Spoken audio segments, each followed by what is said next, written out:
memberikan tawaran kepada kita di dalam surah As-Saff ayat 10 sampai 11. Ya ayyuhalladzina amanu hal adullukum ala tijarah.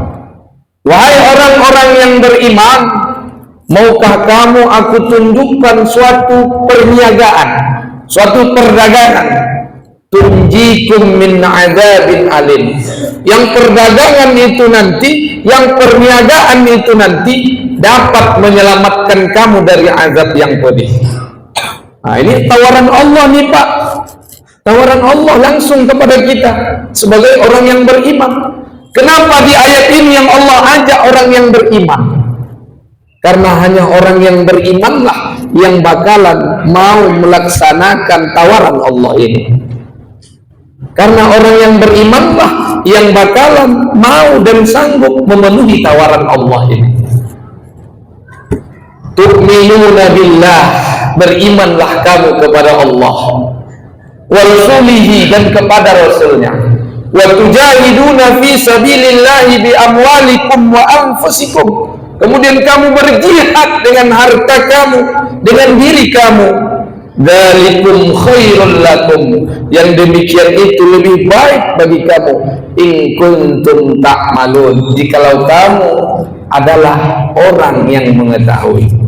Bapak Ibu yang dimuliakan Allah Subhanahu wa taala, Allah suruh kita untuk berjihad dengan diri kita, dengan harta kita, amwalikum wa anfusikum, hartamu dan jiwamu. Saat ini kalau kita mampu berjihad itu dengan harta kita, maka jihadlah dengan harta. Kalau mampu dengan diri, jihadlah dengan diri. Punya potensi untuk mengajar, sampaikan ilmu yang telah kita miliki itu. Karena kalau kita mau memandang jauh ke depan Bapak Ibu, saat ini Allah kasih usia kita 40, 50. Kalau kita tengok di zaman sekarang ini, manusia itu tak panjang-panjang kali umurnya. Maka tatkala kita meninggal dunia, semua yang kita miliki itu akan tinggal, akan jadi rebutan daripada ahli warisnya. Yang kita bawa adalah yang pertama, amal ibadah kita kepada Allah berupa salat, puasa, dan termasuklah infak di jalan Allah. Ada amalan yang kalau kita sudah meninggal dunia pun ia tidak akan putus. Dia akan terus mengalir seperti air selagi apa yang kita lakukan itu masih dimanfaatkan oleh orang.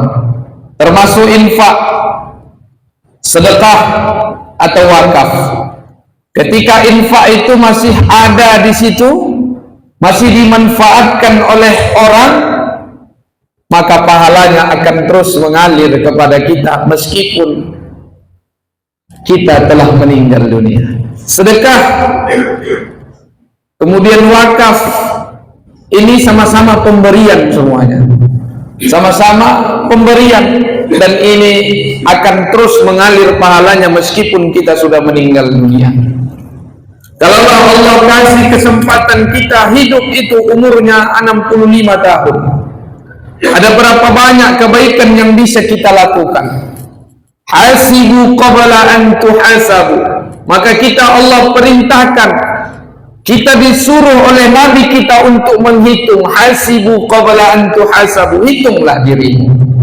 Apakah lebih banyak kebaikan yang kita kerjakan selama hidup kita atau keburukan yang kita kerjakan selama hidup kita? Bapak Ibu,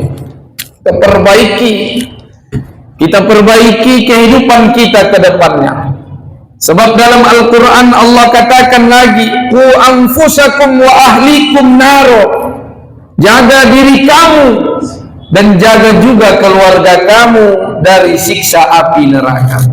Bapak Ibu, lewat apalah namanya ini, kultum atau kajian singkat ini, saya mengajak kita semuanya untuk ikutlah bergabung di yayasan yang mulia ini, di investasi akhirat yang terbaik ini.